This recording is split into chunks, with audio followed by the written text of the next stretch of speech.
कहानी की शुरुआत में हम हमारे मेन लीड को देखते हैं जिसका नाम च्योल है, जो एक अमीर परिवार से है। इंटरेस्टिंग बात यह है कि वो देख नहीं सकता, लेकिन उसके पास अपने आसपास के हर जगह को सुनने की एक सुपर पावर है। इसीलिए वो जानता है कि उसके नौकर उसके बारे में कब गॉसिप कर रहे हैं या चालाकी करने की कोशिश कर रहे हैं, जैसे कि उसे बचा हुआ खाना देना या उसकी फैंसी सामान चुराने का प्लान बनाना। एक दिन जब वो उन्हें ऐसा करते हुए पकड़ लेता है तो वो बुरी तरह से गुस्सा होता है। वो सारा खाना फर्श पर फेंक देता है और बाद में उन दोनों वेटर को भी जॉब से निकाल देता है। जब मैन ने ये देखा तो उसने च्योल को डांटा।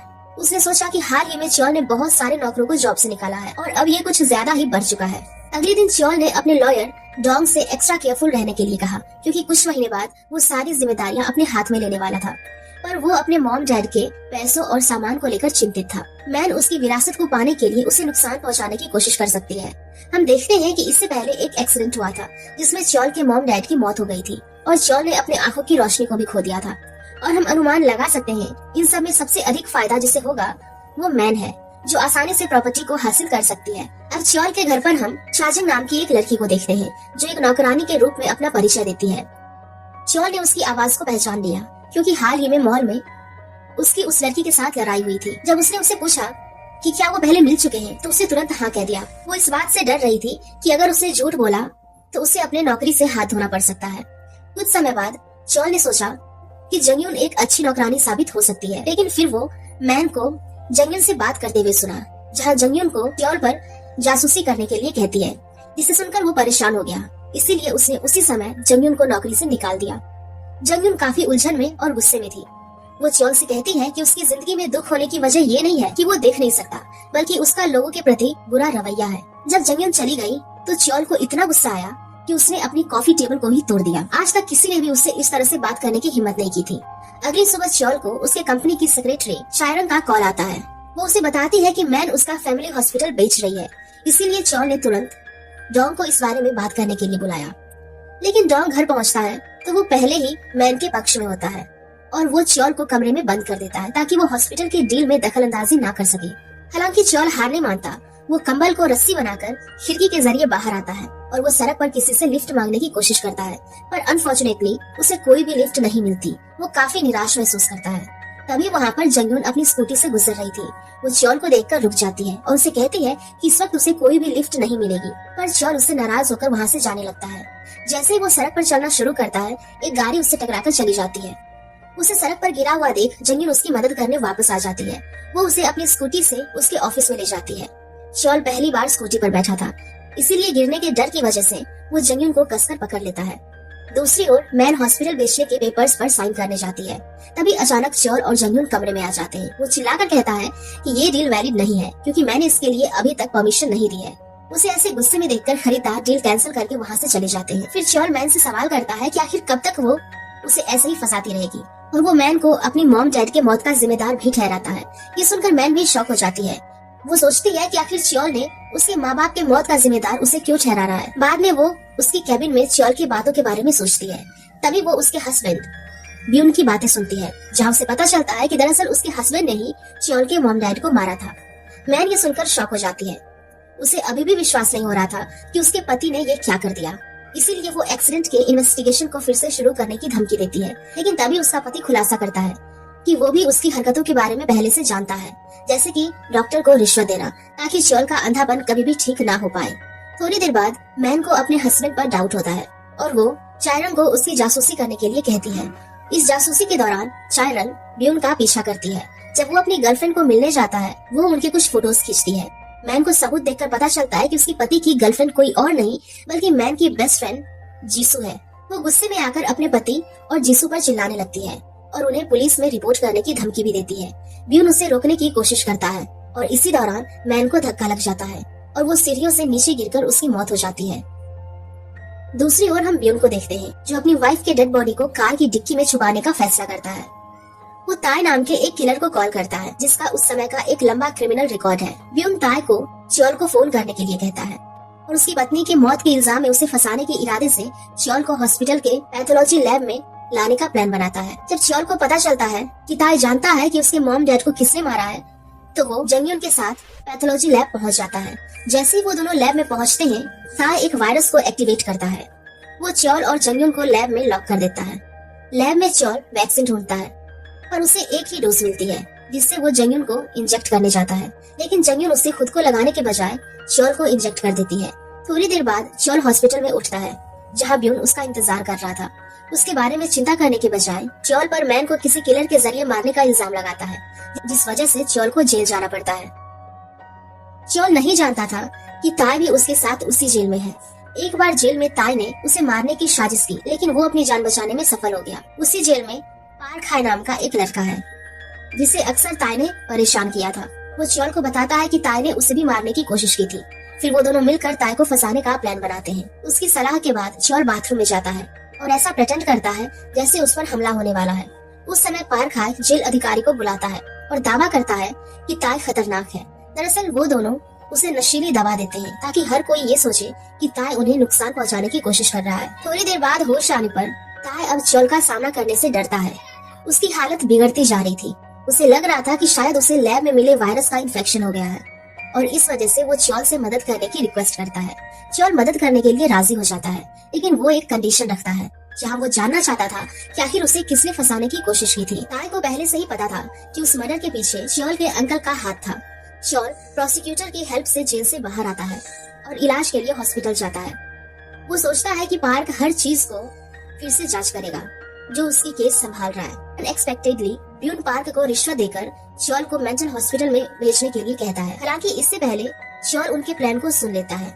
वो और भी ज्यादा चिंतित हो जाता है कि उसके साथ आगे क्या होने वाला है। आगे चायरंग चोल को जेल से भागने में मदद करने के लिए आती है। जैसे ही वो कार में बैठती है, पुलिस उनका पीछा करना शुरू कर देती है। तब ड्राइवर चोल को बाहर निकलने को कहता है। तभी ब्यून उसे देखकर अपने साथ ले जाता है। थोड़ी देर बाद चायरंग चोल को कॉल करके ब्यून की गाड़ी में बैठने से वार्न करती है। इसके तुरंत बाद चायरंग उनकी गाड़ी का पीछा करती है और उन्हें एक ब्रिज पर रुकने के लिए मजबूर करती है। जैसे ही वो ब्रिज पर पहुँचते हैं, चोल ब्यून के हाथों पकड़े जाने के डर से ब्रिज के नीचे नदी में छलांग लगाता है। वो उसे बदला लेने की कसम खाता है। अगली सुबह चोल खुद को एक कूड़े के ढेर में पाता है और कई दिन वो कुछ भिखारियों के साथ भी रहता है। कुछ साल बाद वो सबवे पर एक लड़की से टकराता है, जिसे वो चायरंग के नाम से जानता था, पर वो लड़की इस बात से इनकार करती है। सड़क के कुछ बच्चे चोल को बताते हैं कि उसके घर में चोर घुस गए हैं। वो घर आकर उन्हें रोकने की कोशिश करता है। वहाँ पुलिस के आने की वजह से सब चोर भाग जाते हैं। थोड़ी देर में हम चायरंग को देखते हैं, जो चोल से वायरस की वैक्सीन बनाने में हेल्प मांगती है और इसके बदले वो चोल को एक नई पहचान देने का वादा करती है। वो ब्यून से अपना बदला पूरा करने में चोल की हेल्प भी करना चाहती है। चोल को आगे की पढ़ाई के लिए अमेरिका भेजने के बाद चोल अब प्लास्टिक सर्जरी से अपनी नई पहचान अपनाता है, जिसने अपना नाम बदलकर काम की तैन रख लिया था। इसी बीच हम ब्यून के फादर इन लॉ वांग जी मैन को देखते हैं, जो पार्लियामेंट के मेंबर बन चुके हैं। लीगल टीम का प्रमुख है, जो उस समय की डोटा नाम की मशहूर कोरियन कंपनी है। लेकिन अपनी पोजीशन से खुश न होने के कारण दोशंग के नाजायज बेटे दोगुन वो की तलाश करके उसे गाइड करता है कि वो उसे दोशंग के खिलाफ इस्तेमाल कर सके। दूसरी ओर हम जंगयून को देखते हैं, जो अपना नाम बदलकर ओसुन्यू रख लेती है, जो डोटा ग्रुप में जॉब पाने की कोशिश कर रही थी। एक दिन तैन और युन दोनों एक कंपनी में इंटरव्यू के लिए जाते हैं। रास्ते में वो दोनों एक दूसरे से टकराते हैं। पहले तो तैन को लगता है कि वो जंगयून है, पर फिर उसे एहसास होता है कि ये सिर्फ एक गलतफहमी है। दरअसल कुछ समय पहले जंगयून ने अपना नाम बदल दिया था। तभी वहाँ सुनियो का फ्रेंड दोगनवू उसे इसी नाम से पुकारता है। आगे वो तीनों एक रिटन एग्जाम देते हैं। सुनियो को एग्जाम देते वक्त काफी दिक्कत होती है, तो दूसरी ओर दोगनवू बहुत ही आसानी से सारे सवालों के जवाब लिखता है, क्योंकि ब्यून ने उसे पहले से क्वेश्चन पेपर बता रखा था। इसी बीच तैन अपना पूरा पेपर सॉल्व करता है। अंत में तीनों ही ईमानदारी से परीक्षा पास कर लेते हैं और अगले राउंड में जाते हैं। डोटा कंपनी में सेलेक्ट होने के लिए उन्हें एक ट्रेनिंग के दौरान सबको एक साथ रहना पड़ता है। फिर एक हॉल में दोशंग वीडियो कॉल करके सारे कैंडिडेट से बात करता है और पहले पोजीशन में सेलेक्ट होने वाले कैंडिडेट के लिए एक मनी प्राइज अनाउंस करता है। यहाँ हमें पता चलता है कि चायरंग ने तैन को सलाह दी थी कि वो जाकर दोशंग की कंपनी को ज्वाइन करे, ताकि वो अपना बदला ले सके। जैसे ही एग्जाम का रिजल्ट आया, गुनवू हमेशा की तरह चीटिंग की वजह से फर्स्ट आता है। दूसरे नंबर पर तैन, जबकि सुनियो सबसे लास्ट थी। इस वजह से गुनवू कम रैंकिंग को लेकर सुनियो का मजाक बनाता है। पढ़ाई के अलावा डोटा कंपनी कैंडिडेट की फिटनेस कंपटीशन भी लेती है। इसी बीच ब्यून ने देखा कि तैन गुनवू के लिए खतरा साबित हो सकता है, तो वो अपने तरीके से तैन से छुटकारा पाने की कोशिश करता है। एक दिन तैन को एक पेन मिलता है, जिसमें एक कैमरा लगा हुआ था। उस समय ब्यून इंस्पेक्शन के लिए उसके रूम में आता है। वो उसे पेन रिकॉर्डर के साथ पकड़ लेता है, जिसकी वजह से तैन को पूछताछ के लिए जेल भेजा जाता है। सरप्राइजिंगली कि तैन काफी शांत होता है, क्योंकि वो जानता है उसे पहले से ही जंग की वाइफ का सपोर्ट था। यहाँ हम सुनियो को देखते हैं, जो ट्रेनिंग के दौरान थक कर नीचे गिर जाती है और उसके नाक से खून बहना शुरू होता है। आगे सारे कैंडिडेट को कुकिंग कंपटीशन के लिए टीम बनाने के लिए कहा चाहता है, जिसमें कि टैन की एक टीम बन जाती है। पर सुनियो देर से आने की वजह से उसे बचे हुए कैंडिडेट के साथ टीम बनानी पड़ती है, जिसमें गुनवू भी था। कुकिंग कंपटीशन के दौरान सुनियो की टीम चंग की पसंदीदा डिश बनाने का फैसला करते हैं, तो दूसरी तरफ टैन की टीम काफी निराश होती है क्योंकि उन्हें खाना बनाना नहीं आता और उनके डिशेस काफी खराब बनते हैं। गुनवू बहुत खुश था क्योंकि उसकी टीम जजेस को इम्प्रेस करने में कामयाब होती है। एक दिन गुनवू चुपके से ब्यून से मिलता है, जो उसे अगली परीक्षा के लिए क्वेश्चन पेपर देना चाहता है, लेकिन गुनवू ये एग्जाम अपनी काबिलियत के आधार पर लिखना चाहता था। पर ब्यून उसे टॉप पोजीशन पर बने रहने के लिए मनाने की कोशिश करता है। फाइनली गुनवू वो आंसर शीट ले लेता है और हमेशा की तरह टॉप रैंक लेकर पास हो जाता है। इसी बीच सुनियो ने इस बार अपने स्कोर्स में इम्प्रूवमेंट की थी कि टैन को गुनवू की रैंकिंग पर डाउट होने लगता है क्योंकि उसने उसे कभी भी बाकी कैंडिडेट की तरह हार्डवर्क करते हुए नहीं देखा था। आगे मार्शल आर्ट की ट्रेनिंग शुरू होती है और गुनवू आसानी से अपनी लड़ाई जीत जाता है क्योंकि उसकी कॉम्पिटिटर एक फीमेल थी, तो वो उसके लुक को देखता रहता है। इसी बात का फायदा उठाकर वो फीमेल कैंडिडेट उसे नीचे गिरा देती है। जब सुनियो और टैन की बारी आती है तो वो दोनों एक दूसरे पर समान रूप से हमला करते हैं। ट्रेनिंग के बाद सब लोग अपने रूम में लौट जाते हैं, जहाँ की टैन गुनवू का फोन कॉल सुनता है जब वो ब्यून से एक कैफे में मिलने की बात करता है। ब्यून का नाम सुनकर टैन शॉक हुआ, फिर उसने गुनवू का पीछा करने का फैसला किया। कैफे में ब्यून ने गुनवू को आने वाले एग्जाम के बारे में कुछ जानकारी दी, जिसमें कैंडिडेट को पेशेंट से रिलेटेड कोई सर्जरी कोई स्ट्रेटेजी बनाने थे। समय बीत गया और रिटर्न एग्जाम के रिजल्ट अनाउंस किए गए, जहाँ गुनवू हमेशा की तरह पहले रैंक पर था और ब्यून रिजल्ट अनाउंस करने ही वाला था। तभी मुनताई क्वांग ने ये कहते हुए उसे टोक दिया कि फाइनल रिजल्ट पेशेंट स्ट्रेटेजी बनाने के बाद ही बताया जाएगा। क्वांग ने ऐसा इसीलिए किया था क्योंकि टैन ने पिछले दिनों उसे बताया था कि ब्यून हमेशा एग्जाम में गुनवू की मदद करता है। क्वांग नाराज था क्योंकि 20 साल तक काम करने के बावजूद उसे उसके काबिल पोजीशन नहीं मिली, जबकि ब्यून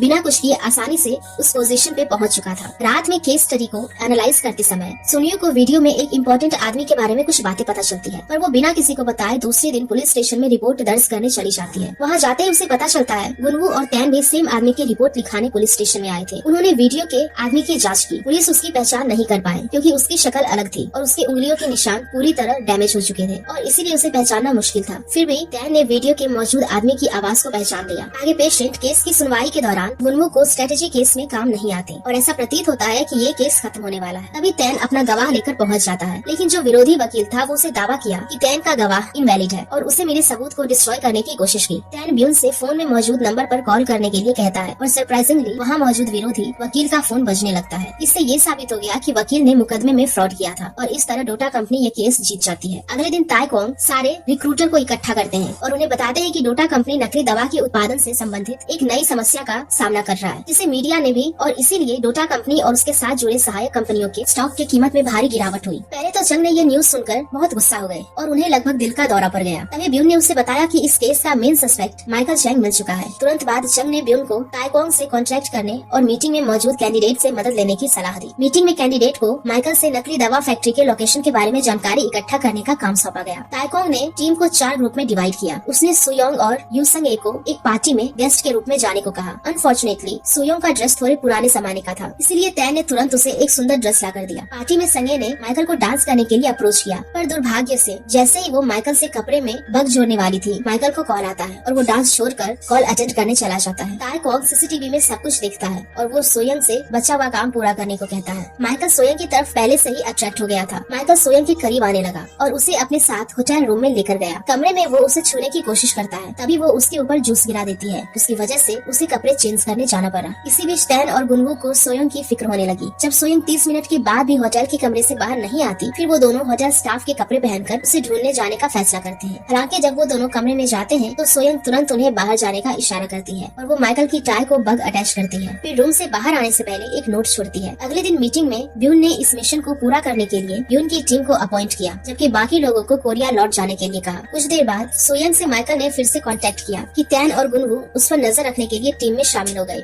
सोयंग और मोबाइल के बीच की नजदीकियां देखकर टैन और गुनवू को जेलसी होने लगी कि वो लगातार उसे कॉल करने लगे। इसी वजह सोयंग ने इरिटेट होकर अपना मोबाइल फोन निकालकर उसके पैरों को कुचल दिया। माइकल के वहाँ से जाने के बाद टैन और गुनवू सोयंग के पास जाते हैं और उसे मिशन को जल्दी खत्म करने को कहते हैं। तभी अचानक माइकल वापस आता है और उसे देखकर दोनों अपनी टेबल पर लौट जाते हैं। माइकल उनके बिहेवियर को नोटिस करता है और उसे शक होने लगता है कि जैसे ही वो उनके पास जाता है तो पकड़े जाने के डर से टैन तुरंत गुनवू को किस करता है ताकि वो माइकल को डिस्ट्रैक्ट कर सके। अनफॉर्चुनेटली जब वो पीछे देखते हैं, माइकल और सोयंग वहाँ से गायब था। अंत में वो एक दूसरे पर ब्लेम करने लगते हैं। कुछ ही समय बाद माइकल ने टैन को फिर से ताश खेलने के लिए इनवाइट किया, क्योंकि वो इस बात को लेकर काफी परेशान था कि वो उससे पहले क्यों हार गया। दूसरी ओर गुनवू चंग को इम्प्रेस करने का कोई मौका नहीं छोड़ता। वो माइकल को कॉल करके तैन और सोयोंग की सच्चाई बताता है कि वो दोनों उस पर नजर रख रहे हैं। दूसरी ओर सोयोंग जो सच्चाई से अनजान था कि माइकल के साथ टाइम स्पेंड करने का नाटक जारी रखती है। रात में माइकल तैन के साथ ताश खेलता है, लेकिन ड्रिंक पीने के बाद तैन अचानक बेहोश हो जाता है। जब उसे होश आया तो वो डिटेक्टर वाली कुर्सी से बंधा हुआ था। इसी बीच सोयोंग ने अपनी आइडेंटिटी रिवील होने के बाद खुद को बचाने की कोशिश की। उसके बाद उस कमरे में ले जाया गया जहाँ तैन बंधा हुआ था। उस समय माइकल एक व्यक्ति को ट्रूथ सिस्टम इंजेक्ट करने को कहता है ताकि वो त्यान को सच बोलने पर मजबूर कर सके। हालांकि त्यान इन सब के बावजूद भी माइकल से कहता है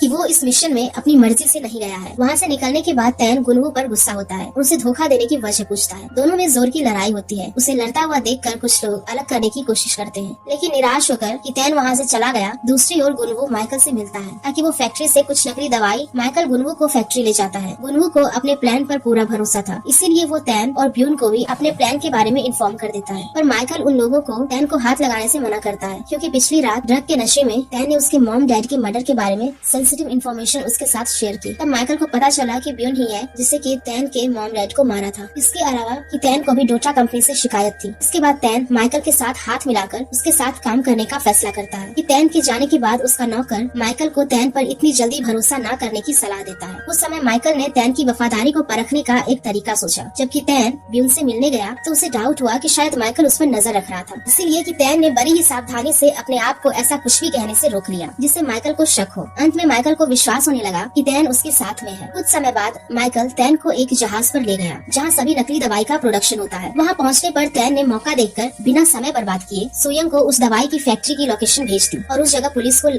पुलिस को लाने को कहा। उसका ये प्लान काम भी कर गया। पुलिस के अचानक आने की वजह से माइकल के आदमी कुछ भी नहीं कर पाए। दूसरी ओर तैन ने माइकल पर बंदूक तानकर उसे वहाँ से भागने को कहा क्योंकि वो इस फैक्ट्री के कारोबार के पीछे माइकल को असली दुश्मन नहीं मानता। माइकल उसकी बातों से गुस्सा होकर वहाँ से भाग जाता है। इस बीच सोयोंग जिसने अपने छोटे भाई को खो दिया था, उसने फ्यूचर में ब्यून का सामना करने की उम्मीद में एक साल कड़ी मेहनत के बाद फिर से एक बार एग्जाम देने का फैसला किया। वो खुद का लॉ फर्म बनाने में सफल हो जाती है। दूसरी ओर तैन कोमा से जाग जाता है और अपने पास्ट की धुंधली यादों से परेशान होता है कि रियांग उसकी मदद करने के लिए उसके प्रोफेसर के साथ हिप्नोसिस थेरेपी का इंतजाम करती है। लेकिन यहाँ ट्विस्ट आता है। चायरंग सीक्रेटली प्रोफेसर से मिलती है और उसे तैन की सोयोंग के साथ वाली सभी यादें मिटाने के लिए कहती है। थेरेपी के बाद तैन की हालत में सुधार होता है और वो कीरियांग को उसकी रक्षा करने के लिए शुक्रिया करता है। कीरियांग तैन को अपना बेटा बनने को कहता है और तैन खुशी खुशी उसे अपना डैड स्वीकार कर लेता है। वो गोद लेने की प्रोसेस से उसे अपना बेटा बनाते हैं। अपनी नई फैमिली के साथ तैन ब्यून का सामना करने के बारे में ज्यादा कॉन्फिडेंट महसूस करता है। दूसरी ओर क्वांग जो जेल से बाहर आता है और ताइक्वांग को फायर करता है। ताइक्वांग फ्राइड चिकन की दुकान खोलने के लिए अपनी सारी सेविंग का इस्तेमाल करने का फैसला करता है। दुर्भाग्य से उसका बिजनेस सफल नहीं होता और वो कर्ज में डूब जाता है। क्वांग उसका मजाक उड़ाता है जिससे ताइक्वांग उससे बदला लेना चाहता है। लीसू तक को भी उसकी कंपनी से फायर किया जाता है। वो एक टैवर्न खोलता है और अक्सर ताइक्वांग से मिलता है जो कि अब उसके ही जैसे डिफिकल्ट सिचुएशन से गुजर रहा था। तैन कोरिया में वापस आकर उसने ताइक्वांग और सू तक के स्ट्रगल के बारे में सुना। उसने उन्हें ब्यून को हराने के लिए एक साथ काम करने के लिए इनवाइट करने का फैसला किया। इसीलिए चायरंग ने तैन का इनविटेशन देने के लिए ताइक्वांग और सू तक से मुलाकात की। आखिर वो सभी तैन के प्लेस पर मिले और जब वो उसका इंतजार कर रहे थे तब उन्होंने खोजबीन की। जब तैन आता है तो खाने का इंतजाम कर दिया जाता है। वो ताइक्वांग को कुछ पैसे देता है ताकि उसे अपना कर्ज चुकाने और अपने पैरों पर वापस खड़ा होने में मदद मिल सके। दूसरी ओर ब्यून जेसियोल का मेयर बनने के प्रोसेस में बिजी था, लेकिन अचानक वहाँ तैन आ जाता है और उस पर एक बॉम्ब शेल गिराता है। वो ये कहता है कि ब्यून जल्दी ही मरने वाला है। ब्यून घबरा गया क्योंकि तैन लंबे समय से गायब था और अब वो खतरनाक न्यूज के साथ वापस आ गया है। फिर उसने तैन को बताया कि चायरंग कुछ अलग ही लग रही है, इसीलिए वो चायरंग के फोन को टैप करता है। उसे पता चलता है कि चायरंग को ब्यून से फोन आया था और तैन ने उसकी बातचीत सुन ली। ये सुनकर वो बहुत गुस्सा हुआ क्योंकि ऐसा लगता है कि उसने उन्हें धोखा दिया है। फिर तैन ने उसे गिरफ्तार करने का ऑर्डर दिया और गद्दारों के लिए ऑर्गेनाइजेशन के रूल्स के अनुसार सजा देने का ऑर्डर किया। इसके तुरंत बाद तैन ने फैसला किया कि वो पर्सनली चायरंग से मिलेगा और वो उससे बात करता है। जब वो बाकी सभी को कमरे के बाहर इंतजार करने के लिए कहता है, लेकिन आश्चर्य होता है कि वो तैन के लिए अपनी फीलिंग्स एक्सप्रेस करती है और वो उसकी जान बख्श देता है क्योंकि वो उसकी तरफ रहना चाहती थी। वो बंदूक की गोली से उसको मारने का नाटक करता है और सभी को ये सोचकर बेवकूफ बनाता है कि वो मर गई है। बाद में जब वो कमरे से बाहर निकलता है तो तैन क्वांग को बताता है जो अब तक चायरंग की देखभाल करने के प्लान में था। अगले दिन चायरंग ब्यून की तरफ होने का नाटक करके तैन की गुप्त जासूस बन जाती है। वो उसे बताती है कि तैन की ऑर्गेनाइजेशन उसके पीछे है, जबकि तैन टीवी पर समाचार देखता है और सोयून को ब्यून से बदला लेने की कोशिश करते हुए देखता है, जो उस समय स्यून का मेयर बनने की उसकी पॉसिबिलिटी को बर्बाद करने की कोशिश कर रही थी। कि तैन को लगता है कि वो उसे कहीं से जानता है, लेकिन उसकी याददाश्त धुंधली है और इससे उसे सिर में दर्द होता है। इसीलिए उसके आसपास के सभी लोग सोयून को सीक्रेटली रखते हैं। लेकिन यहाँ एक ट्विस्ट आता है। तैन टीवी प्रोग्राम को देखने के बाद उसके माध्यम से ब्यून के घोटाले को सामने लाने के लिए सोयून के साथ मिलकर काम करने का फैसला करता है। इसी तरह समय बीत गया और जब ब्यून को यकीन हो गया कि वो आज सियोल का मेयर होगा, तो अचानक टैन ने उसका पर्दाफाश किया। सालों पहले घोटाले से पता चलता है कि ब्यून का जीसू के साथ रिश्ता था। वो सवाल करता है कि क्या ब्यून जैसा व्यक्ति जिसने ऐसी हरकत की हो, वो ब्रॉडकास्ट के बाद मेयर बनने का हकदार है। बिन क्वांग को देखने की कोशिश करता है, लेकिन उसे गार्ड द्वारा रोक दिया जाता है। लेकिन क्वांग उसे बताता है कि टैन को वो अब आसानी से नहीं मिल सकता। ये सुनकर ब्यून परेशान हो जाता है और घर वापस चला जाता है। तब ब्यून सुयोन को काम पर रखता है, जो उसे अपने कानूनी सलाहकार के रूप में नीचे लाने की कोशिश कर रही थी, ताकि वो उसके करीब काम कर सके। दोगन वू, जो इसके बारे में जानता है, वो ब्यून पर गुस्सा हो जाता है और उसे नुकसान न पहुंचाने की धमकी देता है। लेकिन ब्यून और उसके लोग पीछे नहीं हटते और ब्यून के जाने के बाद गुनवू को बुरी तरह से पीटते हैं। सुयोन वहाँ नहीं आती। वो गुनवू की मदद करने के लिए दौड़ती है और उससे गले लगाती है। उसी वक्त टैन उन्हें देखकर जलन महसूस करता है। गुनवू एक चाइनीज कंपनी के साथ शिप कॉन्ट्रैक्ट पर साइन करने के दौरान टैन को कंपनी के साथ कोलैबोरेशन करते हुए देखता है। वो चौंक जाता है, क्योंकि उसे इस प्रोसेस के दौरान टैन की डेथ की खबर मिली थी। दोनों को पता चलता है कि टैन को सुयोन याद नहीं है, इसीलिए वो सू तक से इसके बारे में पूछता है। फिर रात में गुनवू सुयोन से मिलने जाता है, क्योंकि उसे टैन की अचानक फिर से आने के बाद सुयोन को खोने की फिक्र होती है। अगले दिन सुयोन को कोई ऐसा शख्स दिखाई देता है जो बिल्कुल टैन जैसा दिखता है। उसने उसे पकड़ने की कोशिश की, लेकिन ऐसा नहीं हो सका, इसीलिए वो उसका बारिश में इंतजार करती है। जैसे ही रात हुई, टैन सड़क पर लौट आया और ये देखकर वो सरप्राइज रह गया कि सुयोन बारिश में अकेली खड़ी थी। जैसे ही टैन वहाँ से निकलने वाला था, उसने देखा कि सुयोन बेहोश हो गई और वो तुरंत उसकी मदद करने के लिए उसे अस्पताल लेकर पहुँच गया। उसने ये सोचकर गुनवू को बुलाया कि सुनियो उसकी गर्लफ्रेंड है। जब सुयोन जगी तो उसने देखा कि गुनवू उसका इंतजार कर रहा था, लेकिन वो जानती है कि रियल में वो टैन ही था जिसने उसकी मदद की थी। अगले दिन गुनवू ने देखा कि सुयोन टैन का फ्लायर्स बांट रही थी, इसीलिए उसने उन दोनों के बीच में एक मीटिंग अरेंज करने का फैसला किया। उस समय वो टैन को जिंदा देखकर बहुत खुश हुई, लेकिन वो अचानक उसे बिना पहचाने दूर चला गया। उसकी पुरानी मेमोरीज याद आने लगी, जिस वजह से उसके सिर में दर्द हो गया। क्वांग वहाँ तुरंत आकर टैन को इमरजेंसी ट्रीटमेंट देने के लिए ले गया। फिर सू तक ने फाइनली सुयोन से टैन की कंडीशन के बारे में बताया। टैन को चेक करने के बाद चेन सुयोन से मिलता है। उसे बताया कि उसकी हिप्नोसिस थेरेपी में गड़बड़ हो गई है, क्योंकि टैन उसे इतना प्यार करता था कि जब भी वो उसे याद करता है तो उसे दर्द महसूस होता है। इसीलिए उसे बेहतर महसूस करने का सिर्फ एक ही तरीका था कि उस समय उसकी सभी यादों को मिटा देना। सुयोन नहीं चाहती थी कि टैन को तकलीफ हो, इसीलिए उससे ये सहमत हो गई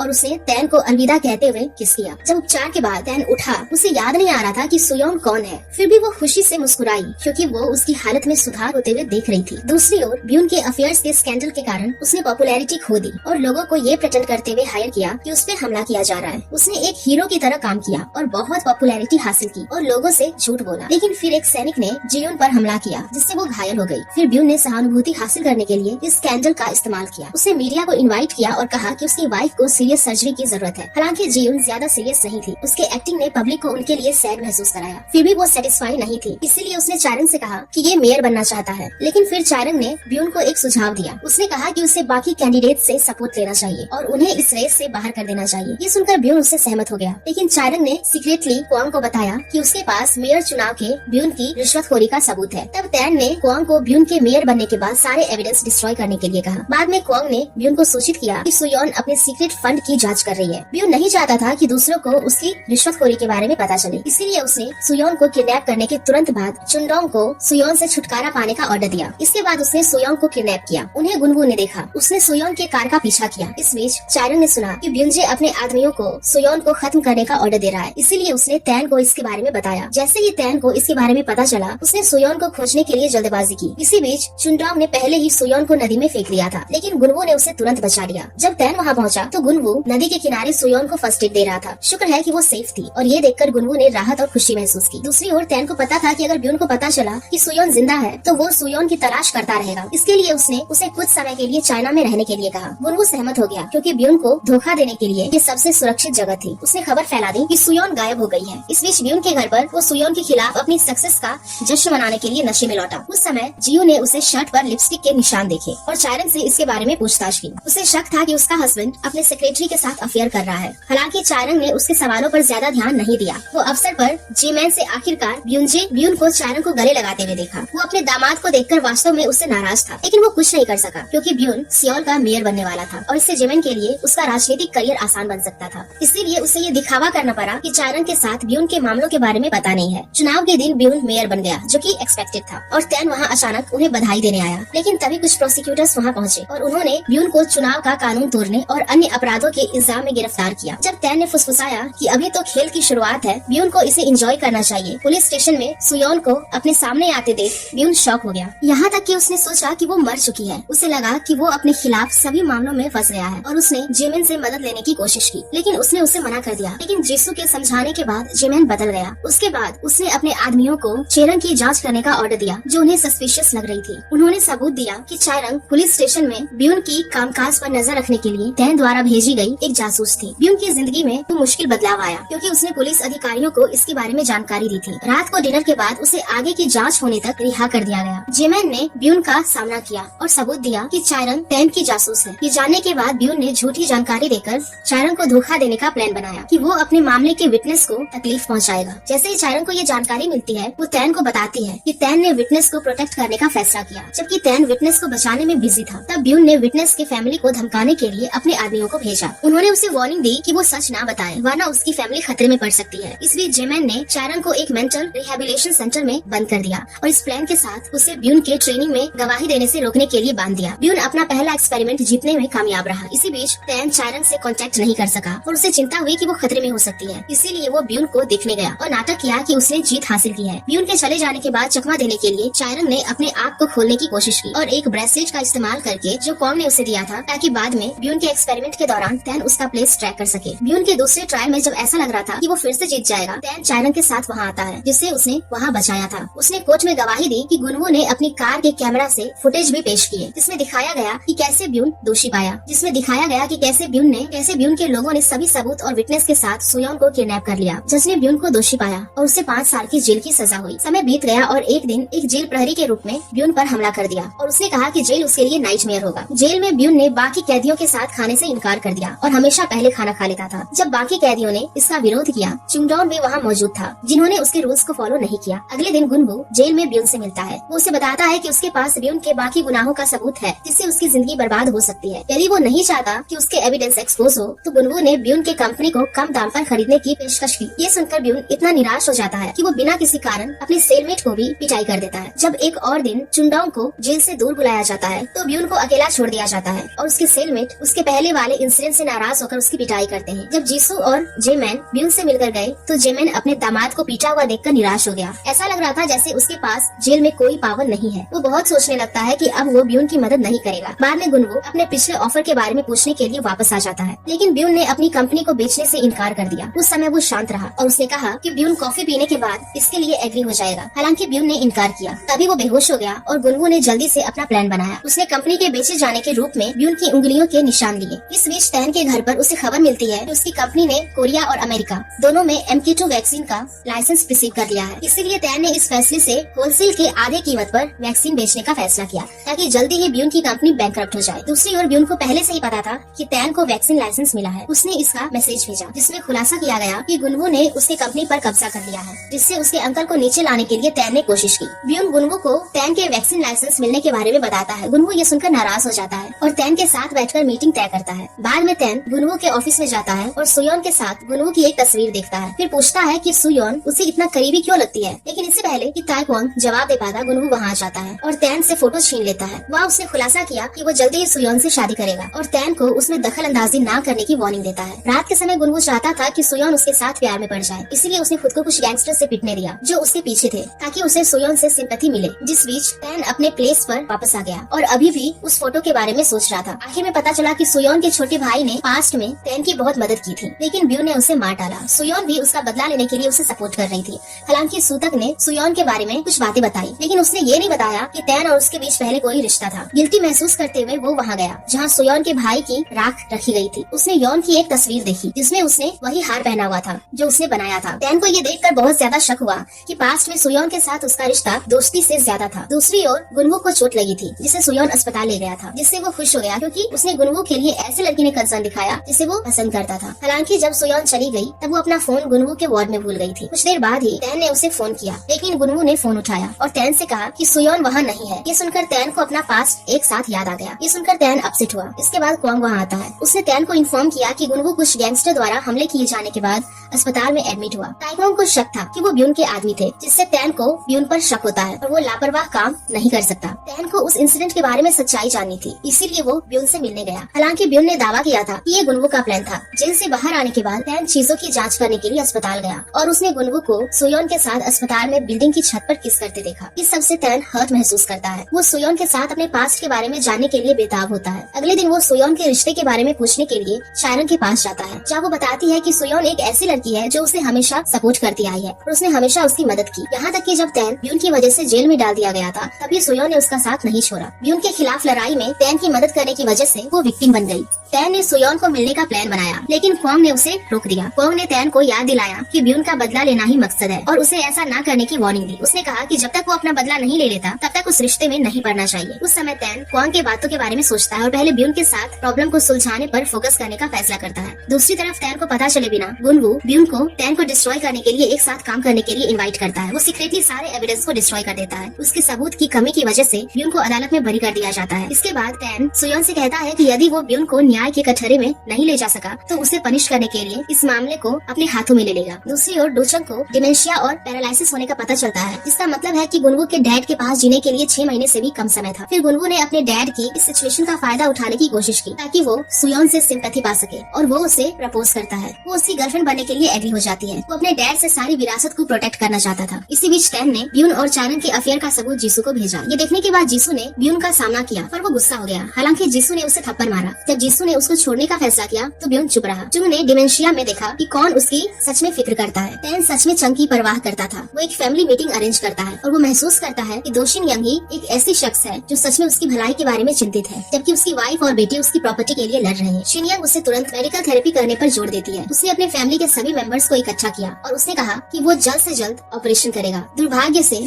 सर्जरी के दौरान उसे कार्डियक अरेस्ट हुआ और उसकी अजीब तरह से डेथ हो गई। इसके बाद उसकी बॉडी गायब हो गई। उस समय शिन यंग ने ऑथोरिटीज को इसकी सूचना देने की सलाह दी, लेकिन गुनवू ने इनकार कर दिया क्योंकि इससे डूडू ग्रुप के शेयर में गिरावट आ सकती है। कोई और ऑप्शन नहीं होने की वजह से फैमिली अपनी विरासत पाने के लिए चंग का अंतिम संस्कार करने के लिए सहमत हो गई। लेकिन उन्हें आश्चर्य हुआ कि चंग ने मेंशन किया था कि उसकी सारी प्रॉपर्टी गुनवू को जाएगी। ये जानने के बाद जुन और क्वांग इस बात से गुस्सा हुए और क्वांग ने उसकी प्रॉपर्टी के झगड़े में गुनवू पर अटैक भी किया। दूसरी ओर सोयोन को गुनवू का सेलफोन मिला और उसने गलती से ब्यून का एक मैसेज पढ़ा जिसमें कहा गया था कि चंग अभी भी जिंदा है और कहीं छिपा हुआ है। ये पता चलने पर सोयोन ने गुनवू का पीछा करते हुए एक विला तक गई जहाँ चंग को रखा गया था। उसने गुनवू को कबूल करते हुए सुना कि उसने वसीयत में हेरा फेरी की है। ऑफिस में लौटने के बाद सोयोन ने विरासत की दोबारा जांच की और उसने सबूत पाया कि वो दरअसल नकली है। वो गुनवू के पास गई और उससे अगली फैमिली मीटिंग में उसे कबूल करने के लिए कहा, लेकिन जब वो चली गई तो गुनवू ने सभी सबूत जला दिए जो उसने दिए थे। बाद में फैमिली मीटिंग में सभी को ये देखकर आश्चर्य हुआ कि सोयोन ने चंग को सबके सामने लाया जो कि जिंदा था। गुनवू की जाली वसीयत के बारे में जानने के बावजूद भी चंग ने इस पर डिस्कस नहीं किया क्योंकि उसे गुनवू के मॉम के लिए बुरा लग रहा था, जिससे उसने पहले गायब कर दिया था। रात के समय सोयोन गुनवू को इस काम के लिए निराशा महसूस करती है, इसीलिए उसने सगाई की अंगूठी उतारने का फैसला किया और इस पर वो गिड़गिड़ाने और रोने लगा। एक टेलीविजन शो के दौरान सोयोन ने ब्यून के गुनाह के सबूत के लिए एक बड़े इनाम की घोषणा की। ब्यून ये महसूस करता है कि वो फंस गया है। वो सोयोन को नुकसान पहुंचाने की कोशिश कर रहा था, लेकिन तभी गुनवू ने उससे प्रोटेक्ट करने की कोशिश की। इसी में ब्यून द्वारा गुनवू को गोली लगी। इसके तुरंत बाद सोयोन गुनवू के पास पहुंची जो घायल हो गया था और उसने उसे कहा कि वो खुश है कि मरने से पहले वो सोयोन को प्रोटेक्ट कर रहा है। इसी बीच पुलिस ने आखिरकार ब्यून को पकड़ लिया और ब्यून का मामला फिनिश करने के बाद उसके पीछे क्राइम के लिए उसे मौत की सजा देने के लिए सबूत जुटाए। 2 साल बाद सोयोन ने कंट्री छोड़ने का फैसला किया। टैन ने क्वांग को डूडू ग्रुप का सीईओ बनने के लिए कहा, जो अब उसका ऑनर है। बंदूक की गोली से सिर में चोट लगने के कारण टैन ने अपनी आंखों की रोशनी खो दी थी।